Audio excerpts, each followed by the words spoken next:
सविस्तर बातमी. इंदापूरच्या निमगाव केतकीतून विजय शिवतारे यांच्या प्रचाराला सुरुवात झालेली आहे. यंदा माघार नाही असा निर्धार विजय शिवतारे यांनी केलाय. लोक आता शरद पवारांना कंटाळलेत असंही शिवतारेंनी म्हटलंय. तर विजय शिवतारे यांनी पवारांवरही निशाणा साधला. मांजराच्या गळ्यात घंटा बांधायची कोणी असा सवालही विजय शिवतारे हे यावेळी मतदारांना करतायत. पत्र्याच्या घरात राहणारे पवार साहेब आज सगळ्यात श्रीमंत राजकारणी आहे. कुठून आले? आम्ही आहोत तिथेच आहोत. तुमचं कालचं पुण्याचं भाषण ऐकलं हा,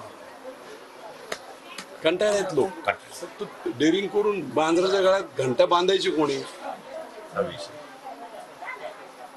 म्हणून मी काय म्हणतोय, सगळीकडे कशाला तुम्ही आकंतांड करताय? लोकांना ठरू दे ना, लोक मतदान करणार आहेत ना.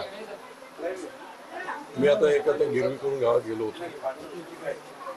30-40 पोरं जमा झाली. आमचा अण्णा होता, 100-1 लोक असतात. ते म्हणे एक करा, फक्त माघार घेऊ नका.